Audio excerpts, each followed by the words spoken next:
Acceleration Task Force katika kufanya tathmini na kuja na mapendekezo ya kimkakati, naomba nitumie fursa hii kujibu au kutoa mwelekeo wa serikali kuhusu baadhi ya hoja mlizozibainisha siku ya leo, ili kuweka wazi msimamo wetu, hatua tulizoanza kuchukua na mwelekeo wa maboresho tunayoyakusudia.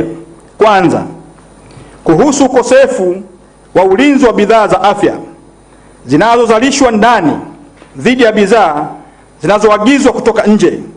Serikali inatambua hitaji hili na imeanza kulishughulikia, kama tulivyofanya katika ununuzi wa maji tiba kupitia MSD. Tunaelekea kufanya tena bidhaa zingine zaidi ya bidhaa aina 20. Kufuatia taarifa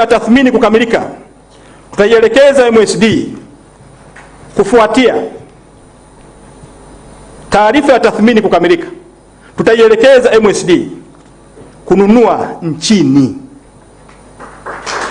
Nadhani imeeleweka vizuri. Tutaielekeza MSD baada ya tathmini kukamilika, tutanunua nchini kupitia PIAT, na waelekeza kufanya mapitio ya sera, mapitio ya mifumo, mapitio ya kibiashara ili kuweka mazingira rafiki, ikiwemo kuimarisha matumizi ya upendeleo wa bidhaa au upendeleo wa bei, yani price preference, ambayo najua kwa sasa ni 15% tu kwa wazalishaji wa ndani, na kuhakikisha sera za ununuzi wa umma zinazingatia kipaumbele cha bidhaa za ndani pale ubora, viwango na bei shindani vinapokidhi matakwa ya nchi. Hii itahusisha pia kuwa na uwiano wa kiasi cha kununua nje na kununua ndani kulingana na uwezo wenu na mahitaji yetu kama nchi. Pili, kuhusu ununuzi wa MSD kuzingatia zaidi bei ya chini.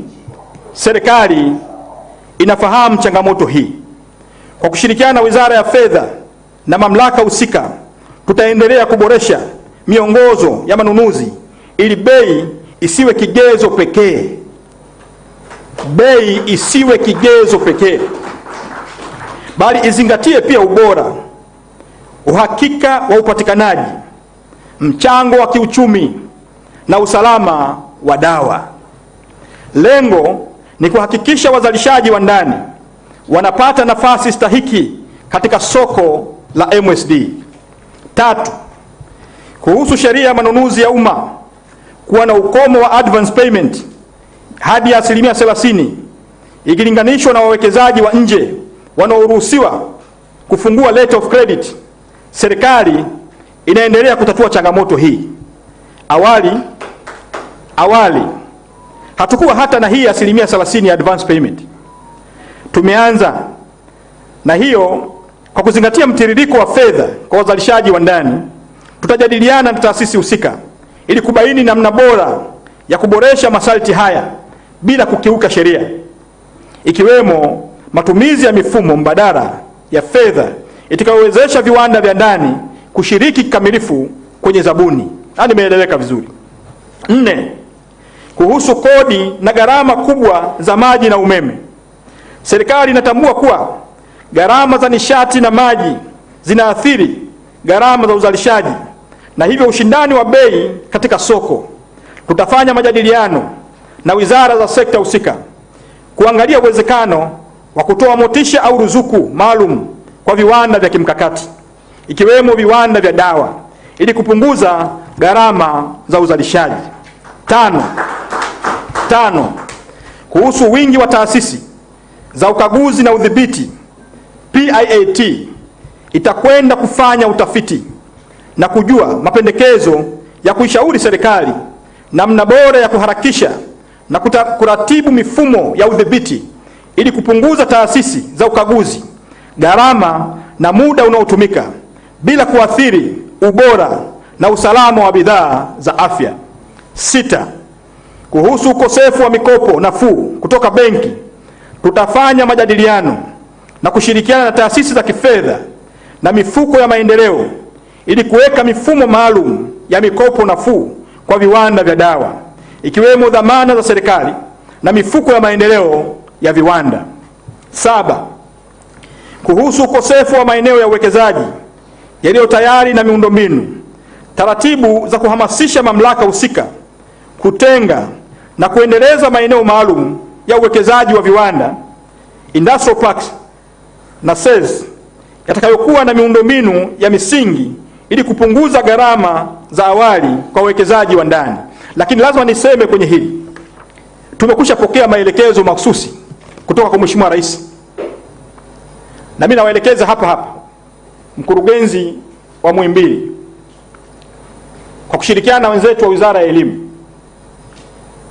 Eneo letu la Mloganzila kuna eneo kubwa sana ambalo liko wazi kabisa, na maelekezo ya Mheshimiwa Rais, wawekezaji watakaojitokeza waelekezwe Mloganzila ili kwenda kujenga viwanda vya kutosha kule Mloganzila. Kwa hiyo hili tutakwenda kulifanyia kazi, mwenyekiti, na nikuthibitishie haya ni maelekezo ya Mheshimiwa Rais mwenyewe. Kwa hiyo siamini kama kuna mtendaji aliye chini yangu ambaye atakwenda kukiuka maelekezo haya. Tutakwenda kukaa na wenzetu wa Wizara ya Elimu, lakini pia tutashirikiana na wenzetu kwa maelekezo tutakayopatia wa Muhimbili kwenda kulisimamia hili na mkurugenzi wa Mloganzila. Eneo tulilonalo ni kubwa sana, tunaweza kulitumia leo pengine mpaka miaka 50 ijayo mbele na tusilimalize. Kwa hiyo pengine tungetamani kama ambavyo kule wenzetu mataifa yaliyoendelea, Marekani na mataifa mengine, tuwe na senta moja kubwa ambapo tutapata elimu ya utafiti kupitia wenzetu wa Wizara ya Elimu, lakini tutaweza kuendelea kutibu watu wetu pale, kuweka taasisi zote pale, lakini pia kuweka viwanda vyote pale. Wanafunzi wetu watapata fursa baada ya kusoma kuendelea kufanya mafunzo ya vitendo, kama ni vitendo vya namna ya kutengeneza dawa au vitendo kwa namna ya kumhudumia mgonjwa atakayekwenda katika kituo chetu kile muhimu. 8. Nimesikia pia kuhusu uhaba wa wataalamu katika maeneo ya uzalishaji.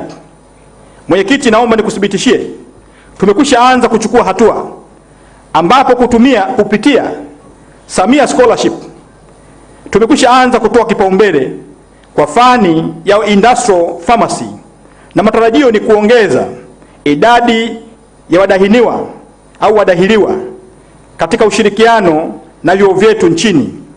Aidha, tunaanza kuleta wanafunzi wa mafunzo kwa vitendo, yani internship, ili kuwajengea interest ya kufanya kazi viwandani pia. 9.